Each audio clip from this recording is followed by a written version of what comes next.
क्या आप भी ये वीडियो स्किप करने वाले हैं तो जरा ठहर जाइए। इस वीडियो में दी गई जानकारी आपके लिए जरूर बहुत ही महत्वपूर्ण साबित होगी। जय हिंद, नमस्कार। जैसा कि आपको पता है, आपने मेरा थंबनेल देख लिया होगा, लेकिन ये वीडियो सभी कोचिंग क्लासेस के बारे में बिल्कुल भी नहीं है और ना ही ये वीडियो कोचिंग क्लासेस की बुराई के संबंध में है। लेकिन हाँ, ये वीडियो कुछ ऐसे कोचिंग संस्थान के बारे में जरूर है जो भ्रामक बातें करते हैं, बाद में जिनसे विद्यार्थी निराश हो जाता है, लेकिन वो विद्यार्थी फिर दोष सभी कोचिंग संस्थानों को देना चाहता है। तो जय हिंद, नमस्कार मित्रों, मैं आपका दोस्त विक्रम ठाकुर अपने YouTube channel target with Thakur sir में आपका स्वागत करता हूं। तो दोस्तों, जैसे कि आपको पता है, कॉलेजों में एडमिशन का दौर प्रारंभ हो चुका है। अब जो विद्यार्थी होता है वो इस समय ये चाहता है कि कॉलेज के साथ साथ किसी ना किसी प्रतियोगी परीक्षा की तैयारी क्यों ना प्रारंभ की जाए।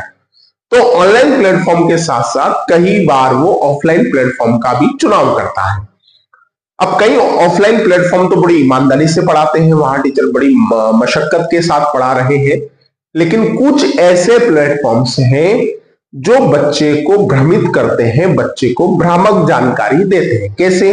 बच्चे को प्रभावित करने के लिए ये कहा जाता है कि भैया मेरा चयन इस पद पे हुआ था, लेकिन मुझे पढ़ाने का शौक था, इसलिए मैंने इस पद को ज्वाइन नहीं किया। यह भी कहा जाता है कि भैया मैं इस पद से रिटायर्ड हूं, या मैंने वीआरएस ले लिया है, मेरा चयन तो हो गया था लेकिन किसी ना किसी कारण से मैंने छोड़ दिया। अब इसका उद्देश्य क्या होता है? इसका उद्देश्य होता है छात्र को प्रभावित करना। किसको प्रभावित करना? छात्र को प्रभावित करना। शब्द लिखवा लिया कि फलाने पद से रिटायर हुआ है, फलाने पद से वीआरएस लिया हुआ है, या इसमें चयनित हुआ था। लेकिन विद्यार्थी यहीं पे सबसे बड़ी गलती करता है। विद्यार्थी इतना प्रभावित हो जाता है संबंधित व्यक्ति से कि हाँ, इनके जैसा तो सच कोई बोल ही नहीं रहा। लेकिन कई बार ऐसा हो सकता है कि संबंधित शिक्षक पद से रिटायर हुआ हो, मतलब सही में भी हो, तो लेकिन इसकी जानकारी कैसे पता करें? तो पहली चीज तो ये, जब भी आप किसी कोचिंग संस्थान में जा रहे हैं और वहां पे अगर कोई शिक्षक या संस्थान के ऑनर द्वारा ऐसा आपको बताया जाता है, तो बेझिझक छात्र का हक बनता है कि वो कह सके कि सर बिल्कुल हम आपसे प्रभावित है, लेकिन आपका जहां चयन हुआ है उससे संबंधित आप पूरे दस्तावेज आपको कोचिंग संस्थान पर रखने चाहिए। क्लियर है? एडमिट कार्ड, रिजल्ट, है ना, एडमिट कार्ड भी होना चाहिए जिससे आप मिलान कर सके, क्योंकि आप एक मोटी रकम कोचिंग संस्थान को देने वाले।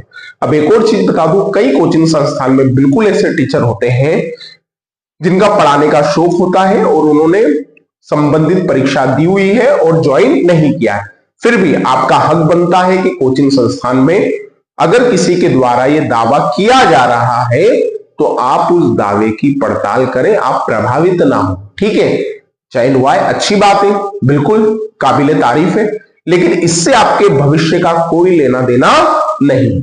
अब ये तो हो गई एक बात। दूसरी चीज ये कि जैसे आप पढ़ाने के लिए तो भारत सरकार और हमारी एमपी गवर्नमेंट की गाइडलाइंस हैं कि भैया बीएड किया हुआ होना चाहिए, डीएड किया हुआ होना चाहिए, लेकिन जहां तक मेरी जानकारी है, कोचिंग संस्थान, वो भी स्पेशली प्रतियोगी परीक्षा की तैयारी करवा रहे कोचिंग संस्थानों के जो टीचर्स हैं, उनके संबंध में अभी तक कोई गाइडलाइन मेरे ख्याल से नहीं है कि पढ़ाने वाले के पास बीएड होना चाहिए या डीएड होना चाहिए या अन्य कोई योग्यताएं होनी चाहिए। तो अब इसका सलूशन क्या है कि हम कैसे डिसाइड करें? पहली चीज तो ये कि छात्र ये कंफर्म करे कि जो जो फैकल्टी उसे पढ़ा रही है उसकी शैक्षणिक योग्यता क्या है। क्लियर है? शैक्षणिक योग्यता के बाद ये भी क्लियर करें कि भैया संबंधित शिक्षक ने कौन कौन सी प्रतियोगी परीक्षाएं दी है और उनमें से कितनी परीक्षाओं में उनका चयन हुआ। अब सर ये कैसे पता पड़ेगा? तो देखिए, जो कोचिंग संस्थान है उनको एक बायोडाटा बिल्कुल फिलअप करके रखना पड़ेगा कि हमारे यहाँ ये फैकल्टी है, इन्होंने ये एग्जाम दी है और इनमें इनका ये रिजल्ट रहा है। देखिए, मैं यहां बिल्कुल नहीं कह रहा हूं कि जिसका चयन हुआ है वही फैकल्टी पढ़ानी चाहिए, मैं बिल्कुल ऐसा नहीं कह रहा हूं, पर यह कंफर्म है कि अगर फैकल्टी ने 10 एग्जाम दी तो 2 में तो उसका चयन हुआ 2 में तो उसका चयन हुआ हो, 2 में तो सिलेक्ट हुआ हो बंदा। क्लियर? मैं ये नहीं कह रहा हूं कि 10 में से 10 में सिलेक्ट हुआ, लेकिन 10 में से 2 परीक्षाओं में तो चयनित हो, तभी तो काबिलियत का पता लगेगा कि बंदे में काबिलियत है, क्लियर है। अगर वो स्पेशल एग्जाम दे रहा है, नेट दे रहा है, असिस्टेंट प्रोफेसर दे रहा है, तो फिर भी आपको पता है कि भैया चलो बाकी एग्जाम में नहीं हुआ है, लेकिन इन एग्जामों में तो चयन होना ही चाहिए। तो छात्रों को ये जानने का बिल्कुल हक है और छात्रों को बात करनी चाहिए कि सर हमें कौन कौन सी फैकल्टी पढ़ाएगी, उन्होंने कौन कौन सी एग्जाम्स दिए, कौन कौन सी एग्जाम निकाली है, उसका भी एक कोचिंग के पास पूरा बायोडाटा होना चाहिए और छात्र को ये मांगना भी चाहिए। क्यों मांगना चाहिए?